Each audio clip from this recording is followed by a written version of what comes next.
I understood every word they said. That's the part that still gets me, sitting here a year later. Not the affair itself, not even the baby that wasn't mine. It was those 15 minutes at a steakhouse in Richmond, listening to my wife and her boss plan my future, in a language they thought I didn't speak. Cassidy switched to German mid-sentence, just like that. We'd been talking about the company's expansion into the Atlanta market, Albert saying something about logistics, and then he said, versteht uns nicht. He doesn't understand us. She didn't even hesitate. Ich weiß, spricht kein Deutsch. I know, he doesn't speak German. I kept cutting my steak. I was wearing my father's old sport coat, the navy one with the brass buttons. It smelled like mothballs even after I'd hung it outside for 3 days. The knife scraped across the plate, and I watched Albert lean forward, watch my wife, 4 months pregnant with what I'd thought was my child, touch her stomach in that absent-minded way pregnant women do. Zwei Jahre, Albert said. 2 years. They'd been doing this for 2 years. I set down my knife, picked up my water glass, let the ice cubes click against my teeth while they kept talking about hotels and timelines and how convenient it was that I worked late on Tuesdays. Then I looked up and said, in perfect German, Das Rindfleisch ist gut. The beef is good. Albert's face went white. 3 months earlier, Cassidy told me she was pregnant. It was a Tuesday morning. I remember, because I'd worked a double shift the night before. Some emergency call-out at a medical complex in Charlottesville. Faulty breaker box that couldn't wait until daylight. I'd gotten home around 3 in the morning, slept maybe 4 hours, and was standing in our kitchen, making coffee, when she came downstairs holding a white plastic stick. She didn't say anything at first, just held it out. I looked at the 2 pink lines, set down my father's old coffee mug, the one that said Harrison Electric in faded letters, looked at her face. You're sure? I said. I took 3. They're all positive. I don't think I said anything for a full minute. We'd been married 11 years. She'd been putting it off that whole time. Career first, she'd said. Needed to make partner at the firm. Maybe in a few years. I'd stopped asking around year 7, figured it wasn't going to happen. Neil, she said. Say something. My voice cracked. I'm going to be a dad. She smiled, stepped forward, and let me wrap my arms around her. I could feel her heart beating against my chest. Mine was going so fast I thought it might give out. April 25th, she said. That's the due date. The doctor said April 25th. I pulled back to look at her face. You already went to the doctor? Yesterday. I wanted to be sure before I told you. Made sense. Cassidy was methodical about things. It's what made her good at her job. Corporate law, contracts and acquisitions, the kind of work that required you to think 3 steps ahead. She didn't do anything without a plan. I kissed her forehead. April. Jesus, that's 7 months. 8.5, she laughed. You're already bad at baby math. I'll learn. I meant it. I'd learn whatever I needed to learn. That night, I couldn't sleep. Just lay there next to her, listening to her breathe, thinking about names and college funds and whether we'd need to move out of our 2-bedroom rancher in Hanover County. My father had bought this house in 1987. I'd taken it over after he died, kept the business running, kept everything the way he'd had it. Harrison Electric. 23 years I'd been doing this work. Same routes, same clients, same routines. Now everything was going to change. I rolled over and looked at Cassidy in the dark. Her face was peaceful.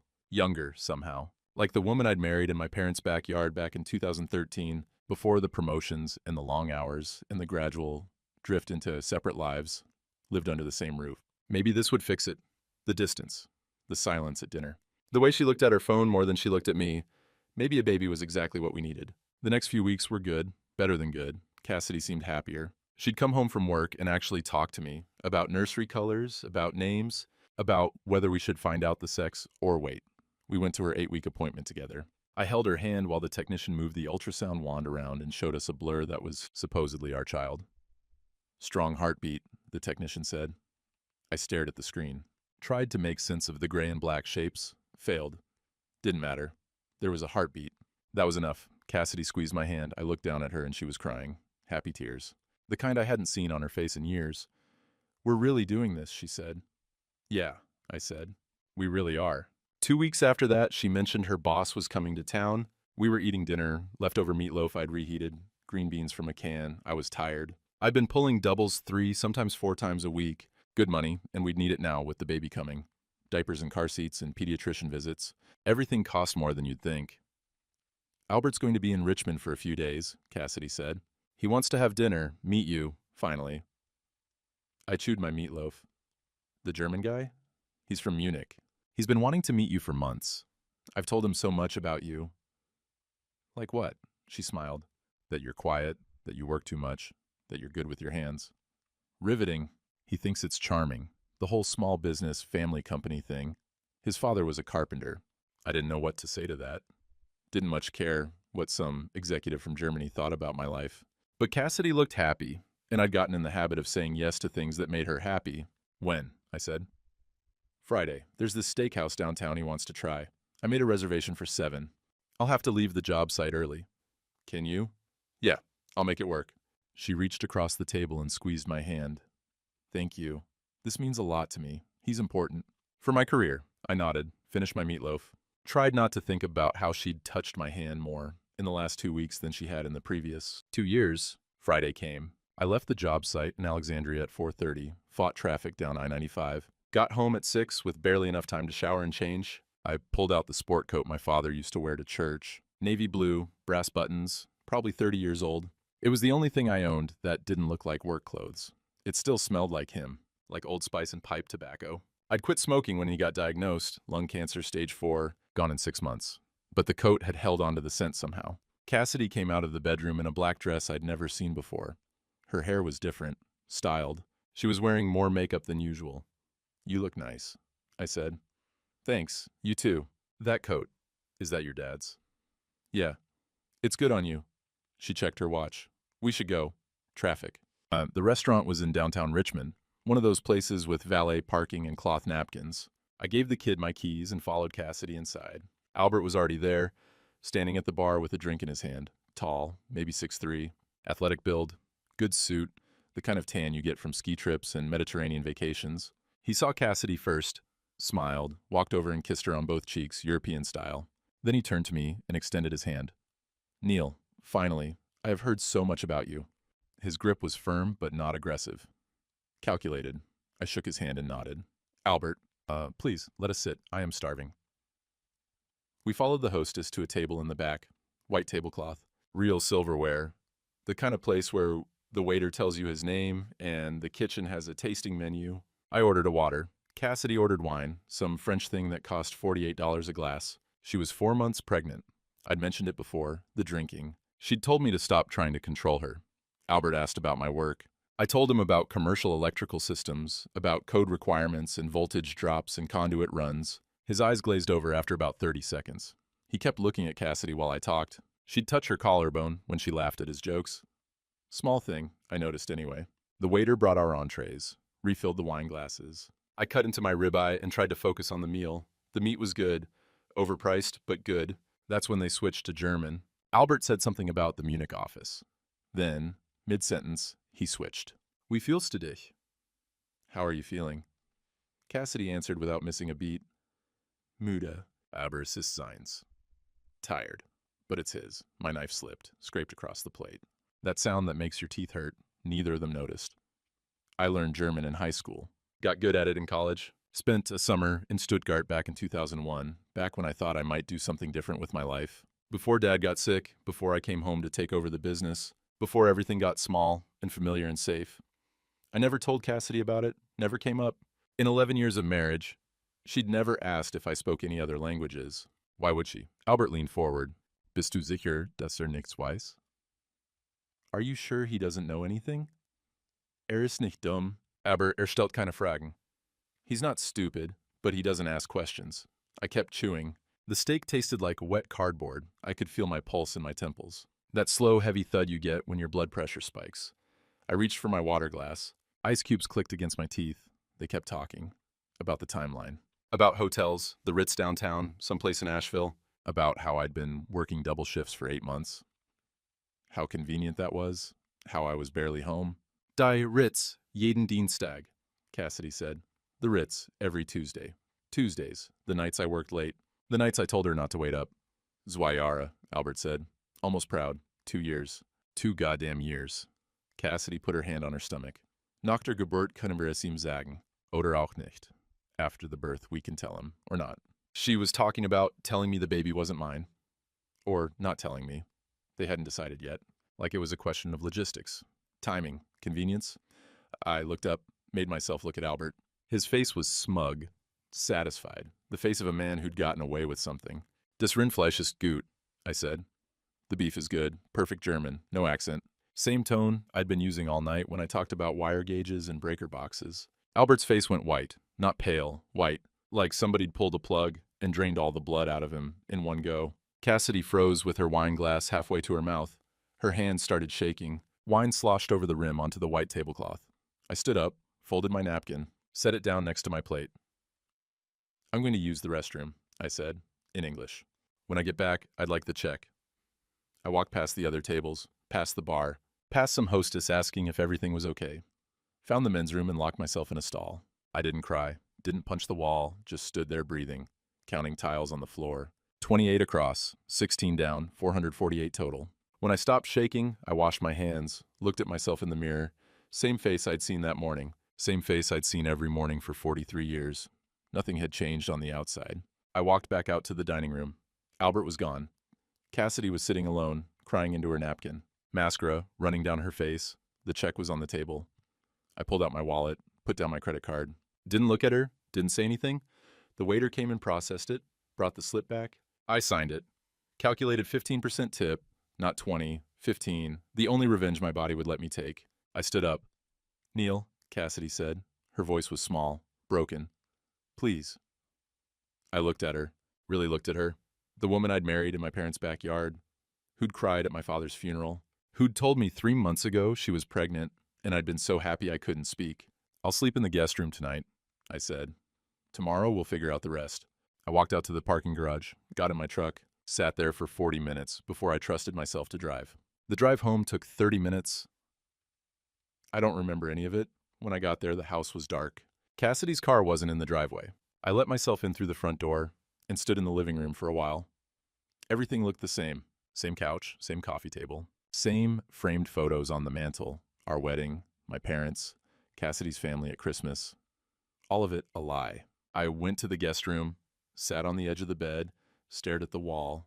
Around midnight, I heard her car pull up, heard the front door open, heard her footsteps in the hallway. She stopped outside the guest room. I could see her shadow under the door. Neil, she said, quiet, almost a whisper. I didn't answer. Can we talk, please? Not tonight. I need to explain. Not tonight, Cassidy. Silence. Then her footsteps moving away. The bedroom door closing. After a while, I heard her crying, muffled, distant. I lay down, stared at the ceiling, didn't sleep. The next 3 days were the same. I went to work, came home, ate dinner by myself in front of the TV. She'd leave plates for me in the microwave. Things she knew I liked. Meatloaf, pot roast, that chicken thing with cream of mushroom soup, comfort food. Like she could cook her way back into my good graces. I couldn't eat any of it. Everything tasted like nothing. She kept trying to talk, standing in the doorway of the guest room at night, asking if we could talk, if I'd come to bed, if I'd please just yell at her or something. I'd say I was tired. I'd say I needed time. I'd say anything that would make her go away without me having to actually feel what I was feeling. I went to work, pulled wire, installed fixtures, talked to clients about load calculations and grounding requirements, normal things, safe things, things that made sense. At night, I'd lie in the guest room and run through it all again. Every conversation, every late night, every time she'd said she was working late or going to a conference or meeting a friend for dinner. 2 years, the baby was due in April. She'd said April 25th. But if they'd been going to that fertility clinic in June last year, 16 months ago, and she'd gotten pregnant in June this year, the math didn't work. March, not April. She'd moved the dates around. Made it seem like conception happened in August when I'd been home, when it could have been mine. June. I'd been in Charlotte for 3 weeks in June. Emergency retrofit on a hospital complex. She'd been alone. Or not alone. She'd been with him. I thought about the ultrasound. The technician saying strong heartbeat. Or me squeezing Cassidy's hand, her crying, happy tears. Had any of it been real? Thursday morning I called in sick. First time in 4 years. My foreman, Danny, good guy, known him since high school. Didn't believe me, but he didn't push it. You sound like hell, Neil. Yeah. Take care of yourself. We'll handle it. I waited until Cassidy left for work. She'd been going in late, leaving early. Probably hoping I'd notice. Hoping I'd feel bad for her. I didn't. Once her car was gone, I went through everything. Started with the credit card statements. We had separate cards, but a joint account. One of those things we'd set up early on that never made sense to change. I'd never looked at her charges before. Never had a reason to. I spread them out on the kitchen table. 18 months worth. Started highlighting hotels, the Ritz-Carlton downtown. 47 charges over 18 months. I cross-checked them against my work calendar. Every single one was a Tuesday. The nights I told her I'd be late. The nights she said not to wait up, she'd just go to bed early. The Grand Bohemian in Asheville. 6 times. Some boutique place in Savannah I couldn't even pronounce. Always midweek, never weekends. Never when I'd be wondering where she was. Lingerie from places I'd never heard of. Expensive places. $200, $300 at a time. She'd never worn any of it around me. Restaurants. The same steakhouse we'd gone to with Albert, over and over, same day of the week, Tuesday. I worked late on Tuesdays. Then I found the charge that made me stop. $740. Some clinic in Short Pump I didn't recognize. I Googled it. Fertility specialist. Dated June 15th, 2023. 16 months ago. I sat down. Just sat there, the kitchen table, with papers spread out everywhere, and my hands shaking so bad I couldn't hold the pen anymore. She'd been trying to get pregnant with him for over a year. I thought about that night at the dinner. It's his. The baby's his, not mine, never mine. I'd wanted to be a father since I was 30, 13 years. Cassidy had kept saying she wasn't ready. Career first, needed to make partner, maybe in a few years. And the whole time she was trying to have a baby with her boss. I pulled out my phone, looked up divorce attorneys in Richmond, read reviews, picked one, Eleanor Pruitt, 60-something. Plain spoken, specialized in high-asset divorces. Good. I called her office. Got an appointment for that afternoon. Eleanor Pruitt's office was in a converted townhouse near Carytown. Wood floors, leather furniture, shelves full of law books that probably hadn't been opened in 20 years. She was exactly what her photo suggested. Gray hair, reading glasses on a chain, sensible shoes, the kind of woman who'd seen every variation of human mess and wasn't impressed by any of it. Mr. Harrison, she said, shook my hand, firm grip. Sit. I sat, told her everything, the dinner, the German, the credit cards, the fertility clinic, the baby that wasn't mine. She took notes, didn't interrupt. When I finished, she set down her pen and looked at me over her reading glasses. 2 years, she said. Yeah. And she's 4 months pregnant. Yeah. Do you want a paternity test? Or are we proceeding under the assumption that what you heard is true? That stopped me. I hadn't thought about it, about whether I wanted proof or whether what I'd heard was enough. I want the test, I said. Smart. Virginia's a fault-based divorce state. Adultery is grounds under Virginia Code FR 2091-1. No separation period required. But we'll need documentation. The paternity test will help. So will those credit card statements. She opened a folder, pulled out papers. I'm going to ask you some questions. You're not going to like them, but I need honest answers. Okay. Do you want parental rights to this child? It's not my child.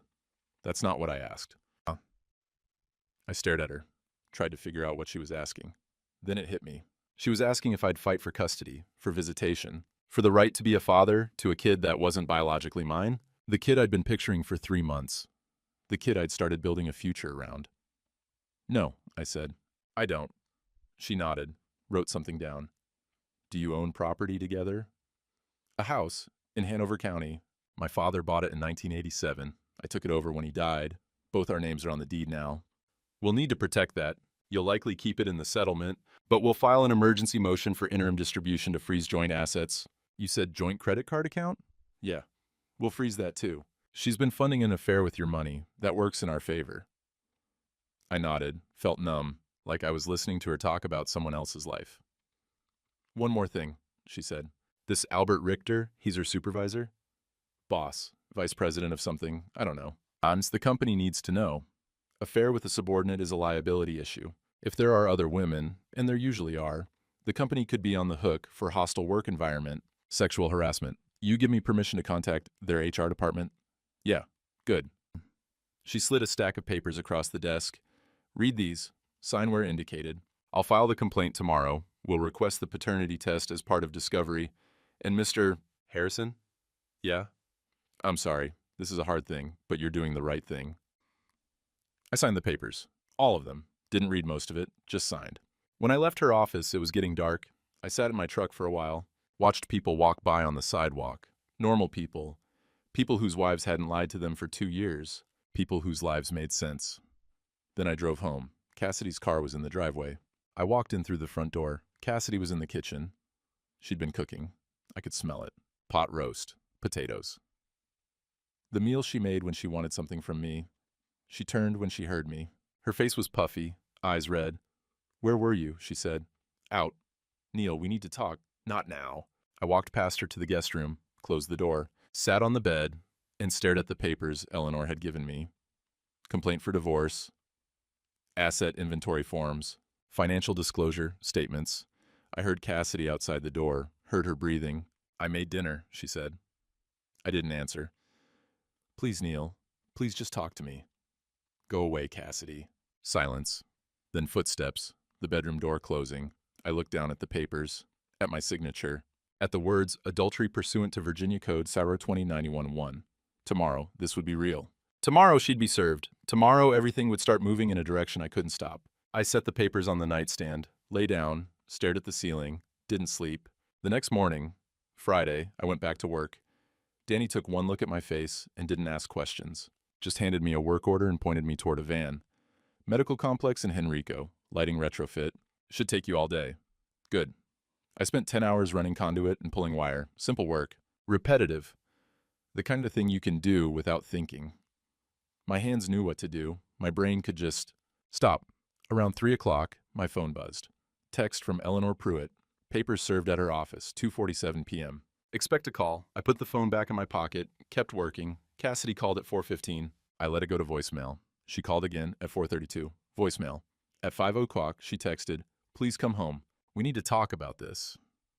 I finished the job, cleaned up, drove home slow. Took the long way through Mechanicsville, stopped at a gas station, and bought a coffee I didn't drink. Sat in the parking lot watching traffic. When I finally got home, it was past 7. Her car was there. All the lights were on. I found her in the living room, still in her work clothes. The divorce papers were on the coffee table. She'd been crying. Was still crying. "You didn't even tell me," she said. You filed, without even talking to me." I set my keys on the counter, took off my boots. "There's nothing to talk about." There's everything to talk about. Neil, please, sit down, let me explain." "Explain what? That you've been fucking your boss for 2 years? That the baby isn't mine?" "You explained all that in German. I heard it." She flinched. "I was going to tell you." "When?" "I don't know. After the baby came." "Or, I don't know. Or not." You said or not. Those were your words. "We can tell him or not, like it was a coin flip." She put her face in her hands, sobbed. The kind of crying that shakes your whole body. I felt nothing. "I need to get some things from the bedroom," I said. I walked past her. Went to our room, her room now, I guessed. Grabbed some clothes, my spare work boots. The photo of my parents from the dresser. When I came back through the living room, she was standing. "Are you leaving?"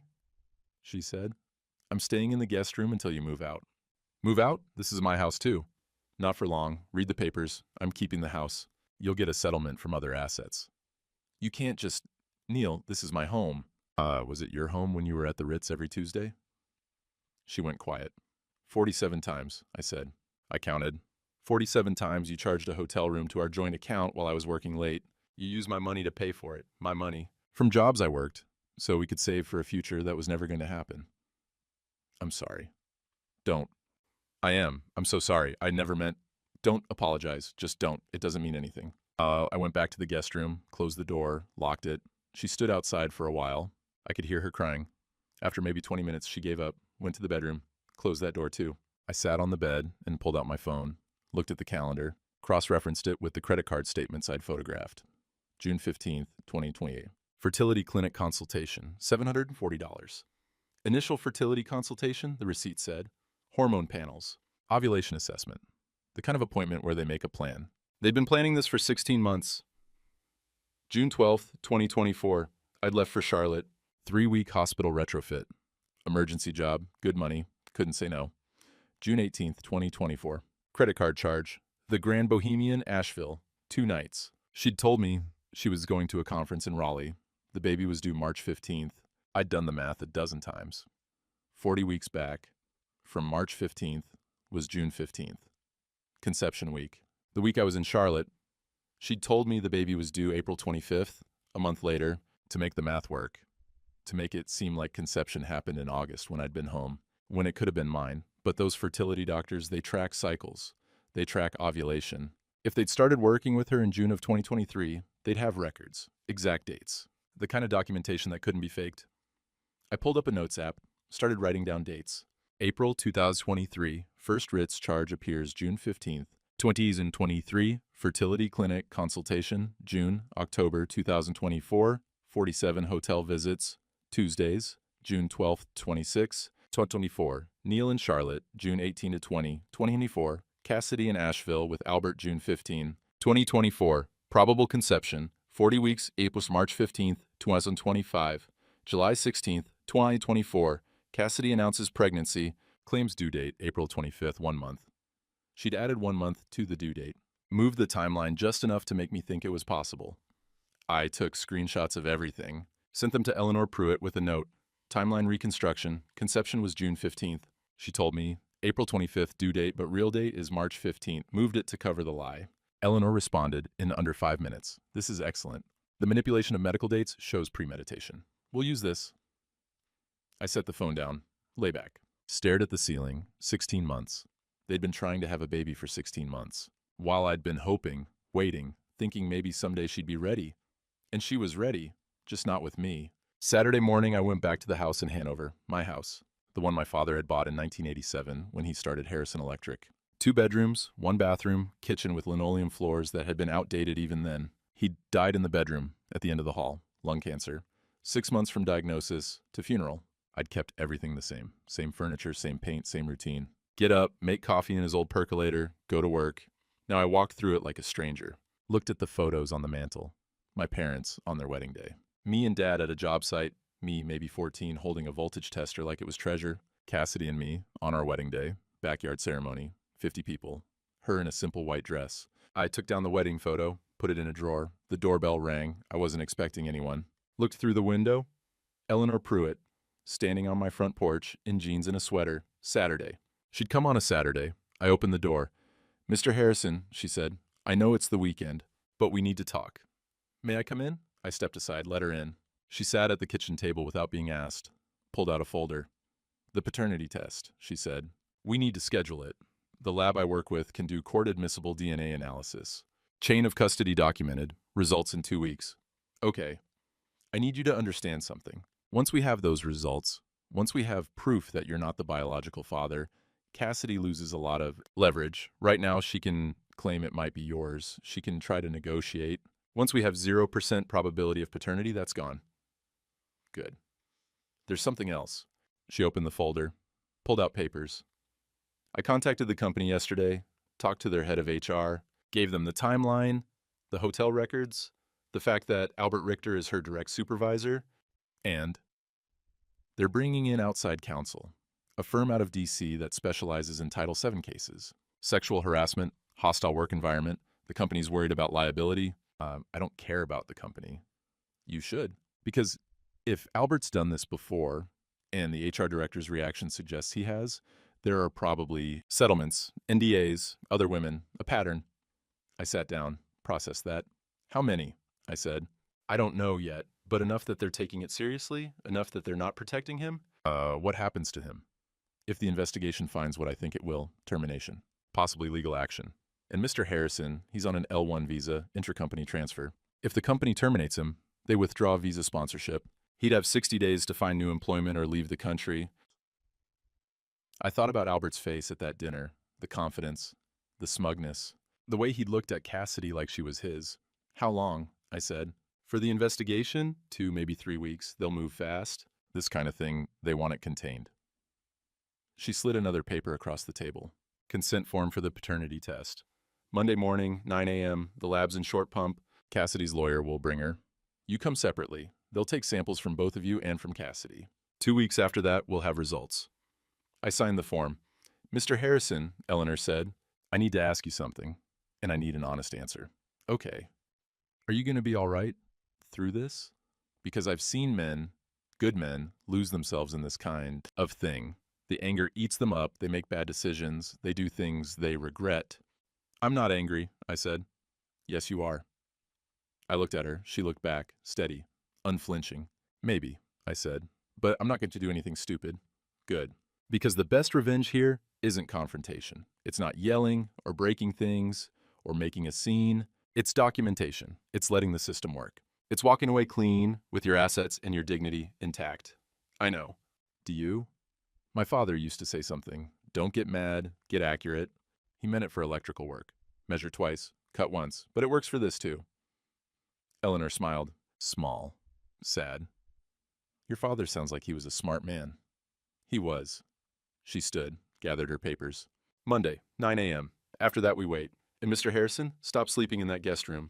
This is your house. You sleep in your own bed. Let her figure out where she's going to go. After she left, I sat at the kitchen table for a long time. Looked at the papers, the consent form, the divorce complaint, the asset inventory. Everything documented, everything accurate. My phone buzzed. Text from Cassidy. Can we please talk, face to face? I need to explain things. I typed back, Monday, 9 a.m. Paternity test, Short Pump Medical Center, be there. She responded immediately, what? Neil, you can't just... I turned off my phone, went to the bedroom, my bedroom, stripped the sheets, put on clean ones, lay down in the middle of the bed, slept. Sunday, I didn't see her. She stayed in the guest room. I stayed in the bedroom. We moved around each other like ghosts. I heard her crying at one point. Didn't go to her. Didn't say anything. Around noon, someone knocked on the bedroom door. Neil? Her voice, small. I made lunch. If you want some. I'm fine. Please, we have to talk about tomorrow, about the test. 9 a.m., Short Pump Medical Center. That's all you need to know. Silence. Then, do you really think it's not yours? I opened the door, looked at her. She looked terrible. Hair unwashed, face puffy, still in pajamas. I was in Charlotte. I said, June 12th through June 26th, 3 weeks. You were in Asheville with him, June 18th through 20th. The baby's due March 15th. That's 40 weeks from June 15th, not April 25th like you told me. You moved the dates. You lied about the due date to make the math work. Her face went pale. I didn't... How did you... Credit card statements, work calendar, basic math. You're not as careful as you think you are. It could still be yours. We were together before you left. Were we? She looked away. June 10th was a Monday, I said. I worked late, came home around 11. You were already asleep. June 11th was a Tuesday. You went to the Ritz. Charge is right there, on the statement. June 12th, I left at 5 a.m. So, when, Cassidy, when were we together? She started crying again. The test will tell us, I said. Monday, be there. I closed the door. Monday morning, Short Pump Medical Center. I got there early, sat in my truck in the parking lot, and watched people come and go. Normal people. People getting blood drawn for cholesterol checks. People bringing their kids in for shots. Not people whose lives had fallen apart. Cassidy arrived at 8:55. Her lawyer was with her. Some guy in a suit I didn't recognize. Young, probably 30. He had that look. Fresh out of law school, trying too hard. I got out of my truck, walked toward the entrance. Cassidy saw me, stopped walking. Neil, she said. I didn't look at her, kept walking. Inside, Eleanor was already there. She nodded to me, handed me a clipboard. Fill these out, insurance information, consent forms. They'll call you back separately. The lab tech called me first. Small room, sterile. She swabbed the inside of my cheek, put the sample in a tube, labeled it, had me sign a form confirming chain of custody. 2 weeks, she said. Results will go to your attorney. Okay. I walked back out to the waiting room. Cassidy was going in. She looked at me. I looked past her. Eleanor touched my arm. Let's wait outside. We stood in the parking lot. Cool morning, October air, leaves starting to turn. What happens now? I said. We wait. 2 weeks. In the meantime, I'm going to file a motion for temporary support. Make sure she's not draining any joint accounts. And we'll wait to see what the company finds. When do you think they'll find something? I know they will. Men like Albert Richter don't stop at one affair. They have a pattern. And patterns leave trails. Cassidy came out, walked to her car without looking at us. Her lawyer said something to Eleanor. Eleanor nodded. They exchanged business cards. Then Cassidy was gone. Now what? I said. Now you go to work. You keep living your life. You don't contact her unless it's through me, and you wait. I went to work, pulled a double shift, didn't want to go home. Danny noticed. You okay, man? He said. Not really. Anything I can do? No, he nodded, handed me another work order. Take the Ashland job. Industrial panel replacement.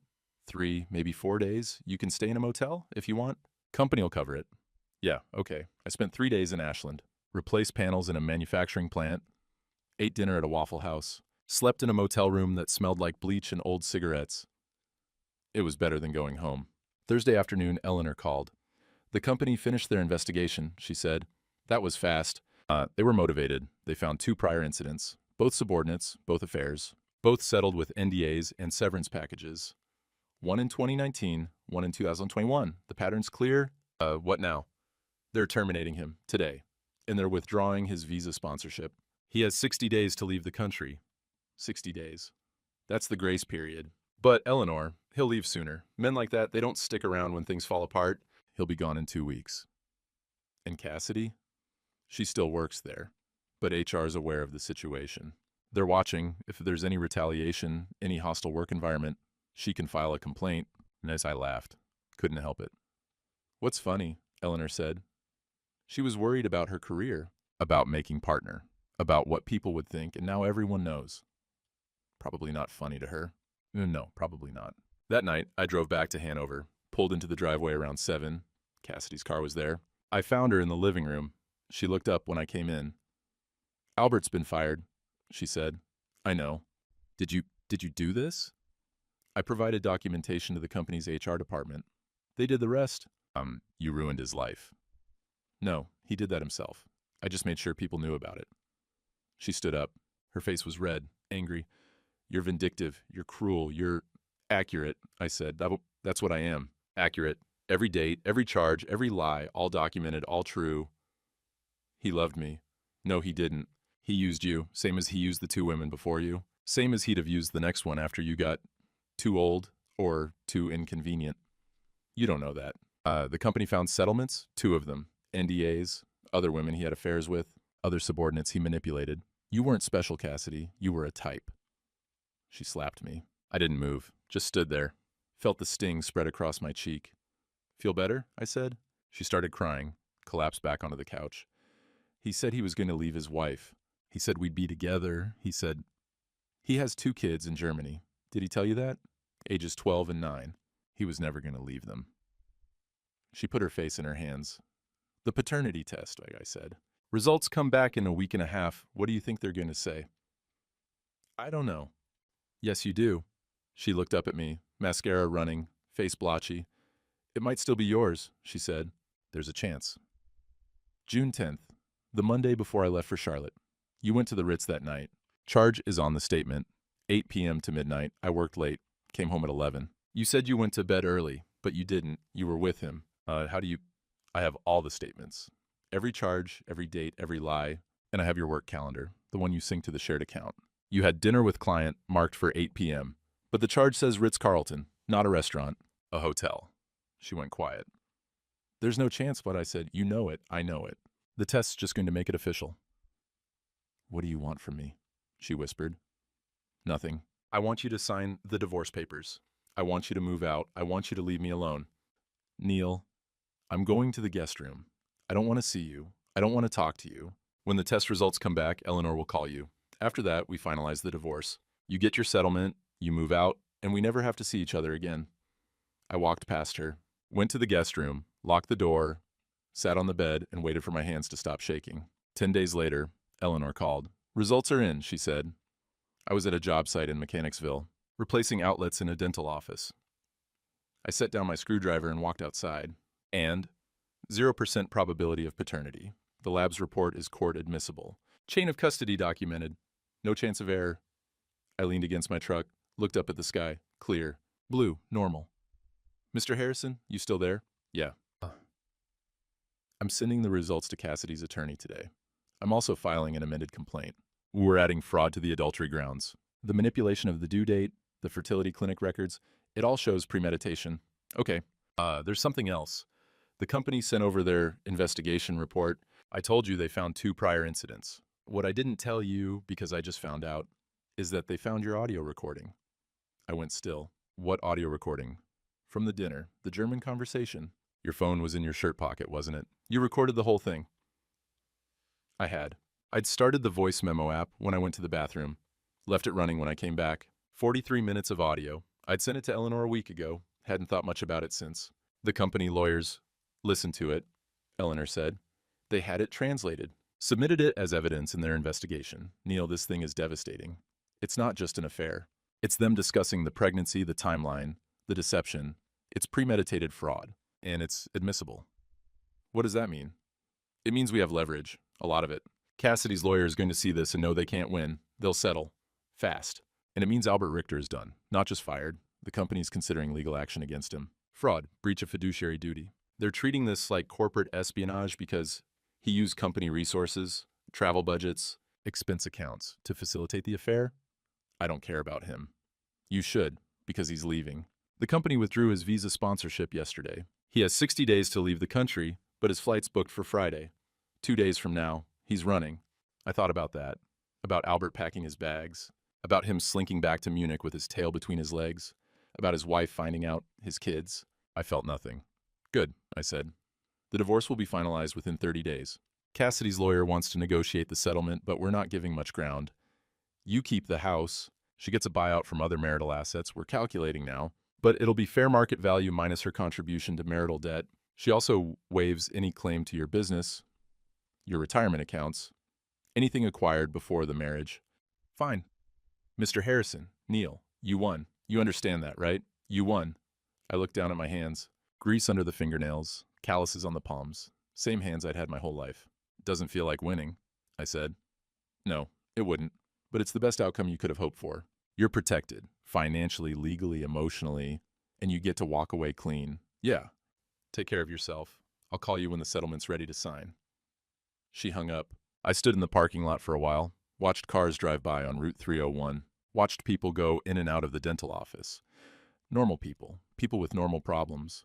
Then I went back inside and finished replacing the outlets. That night, I got home late. Cassidy's car wasn't in the driveway. I went inside. The house was dark. I turned on the lights, walked through the rooms. Her things were gone. Clothes, toiletries. The framed photo of her parents from the mantel. The decorative pillows she'd bought for the couch. There was a note on the kitchen table. I'm staying with my sister. My lawyer said, we need to finalize the settlement. I'll sign whatever you want. I just want this to be over. I'm sorry. I know that doesn't mean anything to you, but I am. See, I folded the note, threw it in the trash, walked through the house again. It felt bigger, emptier, like a museum of my old life. I went to the second bedroom, the one we'd never used for anything, the one that was supposed to be the nursery. I'd started preparing it back in July, when Cassidy first told me she was pregnant. I'd bought paint, soft yellow, gender neutral. I'd bought a crib still in the box, leaning against the wall. I'd bought a baby name book. Left it on the windowsill. I stood in the doorway, looked at all of it, the paint cans, the unopened crib, the name book with the bookmark still on page 47, boy's name starting with H, Harrison family tradition. My father was Henry, his father was Harold. I'd bookmarked Harrison. Thought it would be nice. Harrison, a legacy. I picked up the name book, flipped through it, saw the names I'd circled, Harrison, Henry, Harold, Hugo, closed it, set it back on the windowsill, walked out, closed the door. The settlement took 3 weeks to finalize. Cassidy signed everything, didn't fight, didn't negotiate, just signed. The house was mine, the business was mine. She got a check for $73,000, half the equity in the house, minus her share of the credit card debt from the affair. Eleanor had been thorough. Every hotel charge, every dinner, every purchase, all of it documented, all of it deducted from Cassidy's share. The divorce was finalized on January 15th, 97 days from filing to final decree. Eleanor was right. Fault-based divorce in Virginia, uncontested, moved fast. I signed the papers in Eleanor's office. Cassidy wasn't there. Her lawyer brought her signature, notarized. That's it, Eleanor said. You're divorced. Okay. How do you feel? I thought about it, tried to find the right word. Tired, I said. She nodded.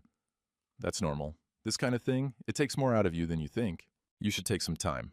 Real time, not just a weekend. Actually rest. I'm fine. You look like a ghost, Mr. Harrison. I've seen a lot of men go through this. The ones who do okay are the ones who let themselves grieve. The ones who don't, they carry it forever. I'll think about it. I left her office, drove home, sat in the driveway for a while, divorced. 43 years old, divorced, no wife, no child, no future I'd been planning for. Just me in this house and the rest of my life. I went back to work, pulled double shifts, triple shifts sometimes. Danny tried to talk to me about it.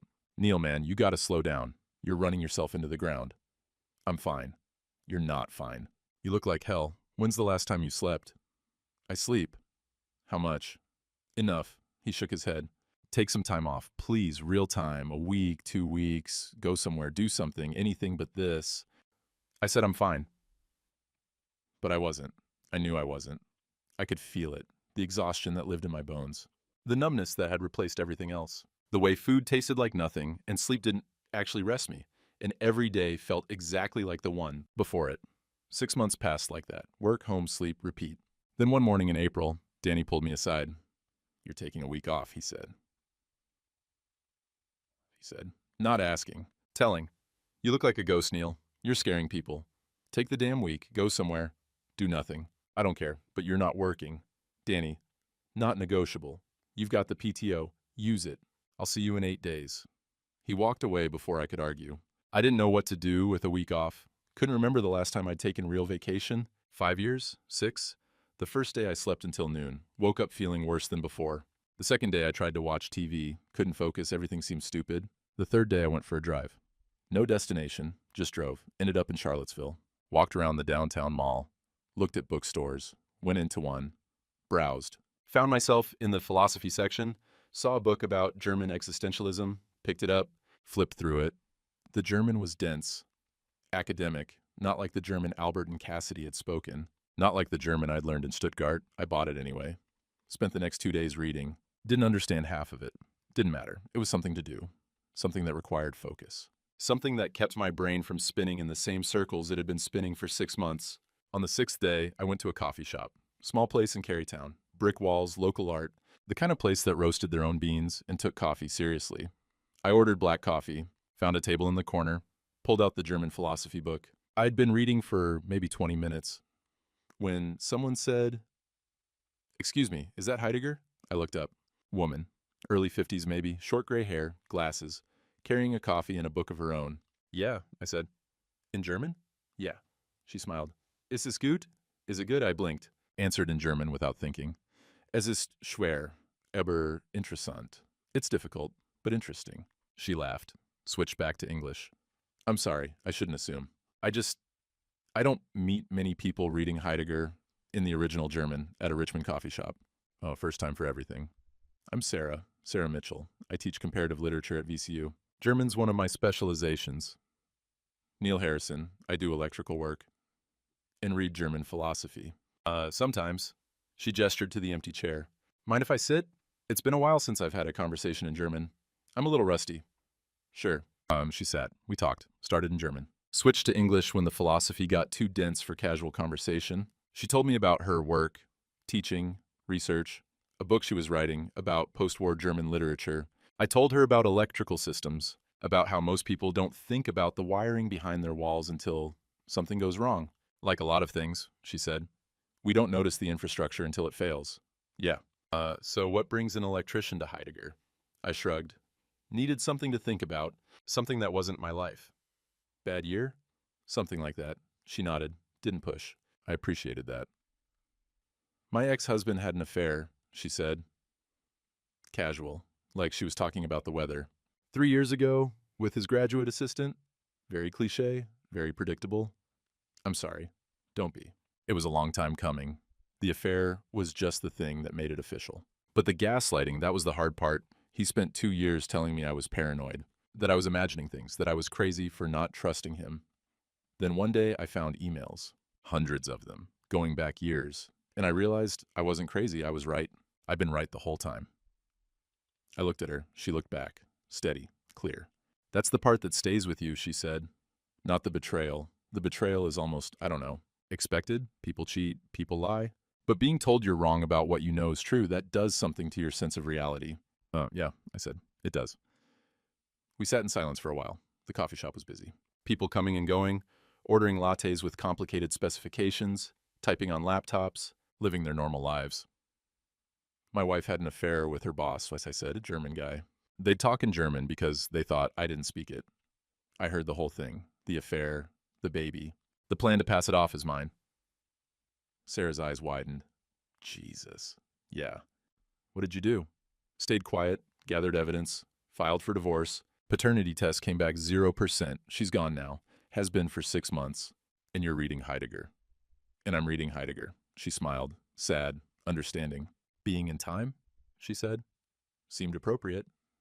"It is." She paused. "I'm sorry that happened to you. The betrayal is one thing, but the baby, that's cruel." "I wanted to be a father," I said. Don't know why I said it. Hadn't said it out loud to anyone. 13 years I wanted it, and for 3 months I thought I was going to be. Then I found out it was all fake.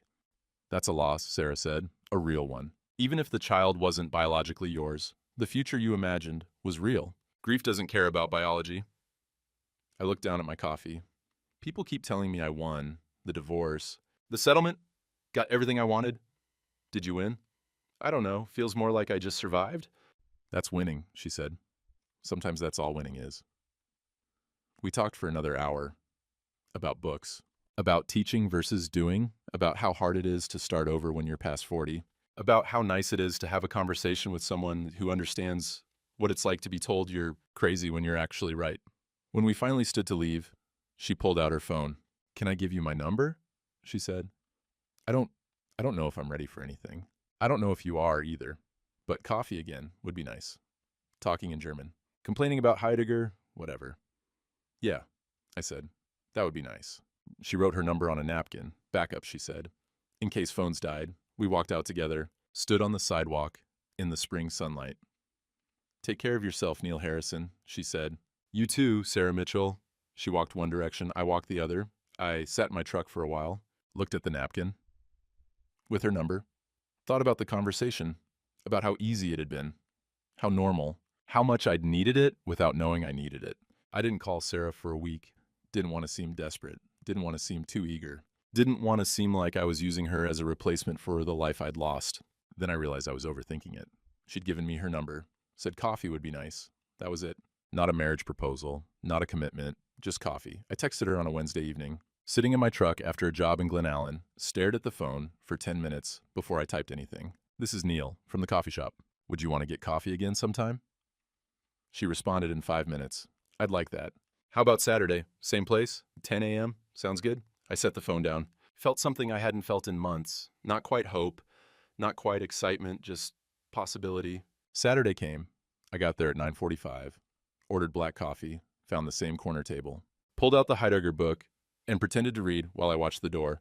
Sarah arrived right at 10. Jeans and a sweater, hair still damp like she'd just showered. She smiled when she saw me. You're still reading it, she said. Making progress, slow progress.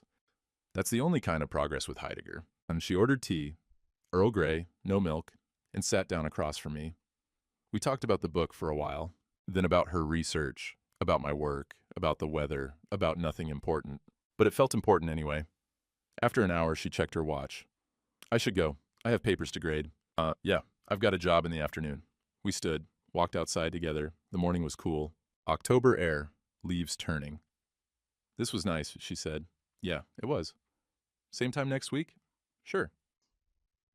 She walked to her car. I watched her go, felt that possibility feeling again. The next Saturday, we talked for 2 hours. About her daughter, 30 years old, living in Seattle, married, happy. Sarah saw her twice a year. Missed her constantly. I told her about my father, about taking over his business when he got sick, about keeping everything the same because change felt like betrayal. He'd want you to move forward, Sarah said. Maybe. Definitely. Parents don't want their children frozen in place. They want them to live. I thought about that, about the sport coat I still wore, about the house I still kept exactly the way it had been, about the routine I'd maintained for 23 years. I don't know how to move forward, I said. Nobody does. That's the secret. We all just pretend we know what we're doing until it starts to feel real. Does it ever feel real? Sometimes, in moments, like this one. By the third Saturday, we'd stopped pretending it was just about German philosophy. Tell me about the gaslighting, I said. You mentioned it before. Your ex. She stirred her tea, looked out the window at the street. He had an affair with a graduate assistant. Started maybe 3 years before I found out. I knew something was wrong. The way he'd come home late. The way he'd shower immediately. Change his clothes. I'd ask about it, and he'd tell me I was being paranoid. That I was imagining things, that I needed to trust him more. But you weren't imagining it. No. I found emails, eventually. Hundreds of them. Going back years. And the worst part wasn't the affair. It was realizing I'd been right the whole time. That I'd let him convince me I was crazy when my instincts were screaming at me. I nodded. Understood that. The way Cassidy used to look at me when I asked questions. Like I was being unreasonable. Controlling. Paranoid. My wife told me I worked too much, I said. That I was never home. That she felt alone. Made me feel guilty about the double shifts. About providing for us. But she was the one having the affair. Every Tuesday, the nights I worked late, She'd scheduled the whole thing around my work calendar. Sarah reached across the table, put her hand on mine. That's cruel. Yeah. We sat like that for a while, hand in hand. Two people who understood what it felt like to be told you're wrong about what you know is true. The fourth Saturday, we met for lunch instead of coffee. Little sandwich place in the fan. We sat outside, even though it was getting cold. Talked about easier things, books, movies, places we'd traveled. I went to Stuttgart, I said. Summer of 2001. That's where I learned German. Well, what were you doing there? Thought I might study abroad, do something different with my life. Then my father got sick. I came home, never went back. Do you regret it? I don't know. Used to think I did. Now I'm not sure. Can't regret something that brought you to where you are, even if where you are isn't where you thought you'd be. She smiled. That's very Heidegger of you. Is it? Being in time, the sign, the idea that we're always already thrown into a world we didn't choose. We just have to figure out how to be in it. I'm just figuring it out as I go. That's all any of us are doing. By November, we were having dinner. Real dinner. Restaurants with tablecloths, wine, dessert. She told me about the divorce, about how her ex-husband had tried to get her fired, how he'd spread rumors in their department, how she'd had to fight to keep her job, her reputation, her sense of self. I told her about the dinner, about sitting there listening to them talk in German, about the moment I realized the baby wasn't mine. You recorded it, she said. The conversation. Yeah, on my phone. Sent it to my lawyer. Smart. Didn't feel smart. Felt necessary. Same thing sometimes. She paused, looked at me across the table. Can I ask you something? Sure. Do you still want to be a father? The question caught me off guard. I thought about it. About the nursery with the unopened crib. About the name book on the windowsill. About the future I'd imagined for 3 months before it disappeared. I don't know, I said. Maybe. Someday. But not like that. Not built on lies. No, never like that. December, 6 months since we'd met, we were back at the coffee shop, our corner table. She was grading papers. I was reading. Different book now. Something easier. We'd moved past Heidegger. It's been a year, I said. She looked up. Since the dinner? Yeah, October 4th. 1 year ago? Yesterday? How do you feel? I thought about it. Really thought about it. Different, I said. Not better exactly. Just different. Like I'm a different person than I was a year ago. You are. Is that good? I don't know. Is it? I think so. The person I was a year ago, he was naive, trusting. Thought people were basically good. Thought if you worked hard and did the right thing, life would work out.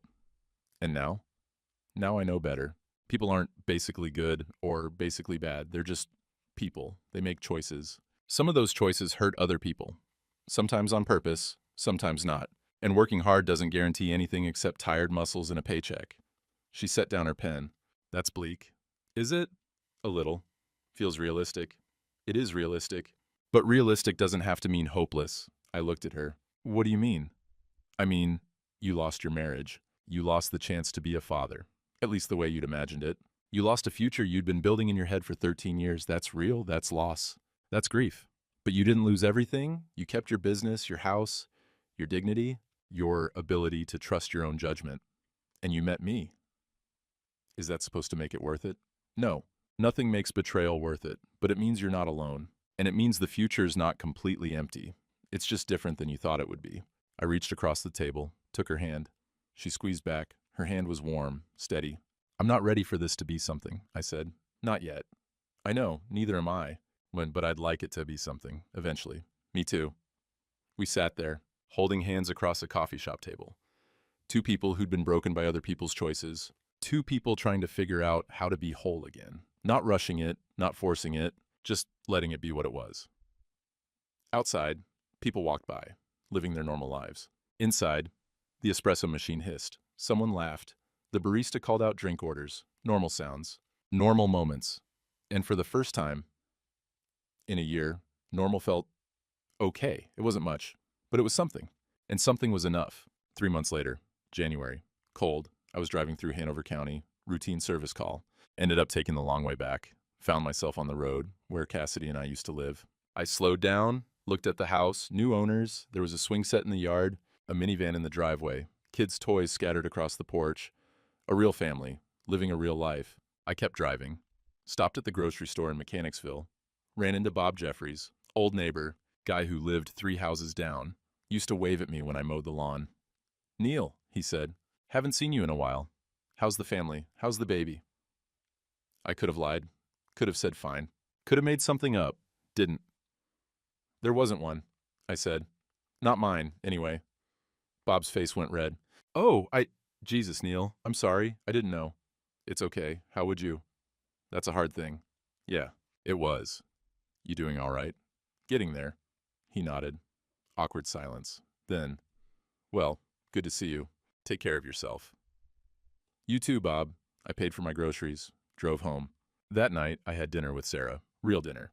Not coffee. I'd cooked. Spaghetti. Nothing fancy. She'd brought wine. We ate in my kitchen, talked about her work, about my work, about whether to try that new Italian place downtown. Normal things. Easy things. After dinner, she helped me clean up. Wash dishes while I dried. "I like this," she said. "Dishes?" "This. Us. The easy parts." "Me too." She turned to look at me. "Where do you think this is going?" "I don't know. Where do you want it to go?" "Forward. Wherever that is." "Sounds good." We finished the dishes, sat on the couch. She leaned against me. I put my arm around her. My father's sport coat was hanging on the coat rack by the door. Navy blue, brass buttons. The mothball smell had finally faded. I wore it sometimes. When I met Sarah for dinner. When I wanted to feel connected to something that lasted. It didn't mean what it used to mean. It wasn't my father anymore. Wasn't the past I was clinging to. It was just a coat, and maybe that was progress. Sarah fell asleep on the couch. I didn't wake her, just sat there. Watched her breathe. Thought about the year that had passed. About everything that had fallen apart. About everything that was slowly, carefully being built in its place. Not the future I'd planned. Not the life I'd imagined, but a life. Real, honest, built on truth instead of lies. I thought about the dinner. About Albert's face when I spoke German. About Cassidy's hand shaking. About walking out of that restaurant and not knowing what came next. A year ago, I'd been counting floor tiles in a bathroom. Trying not to fall apart. Now I was here, in my house. With a woman who understood. With a future that was uncertain but not empty. It wasn't happily ever after. But it was something. And something was enough.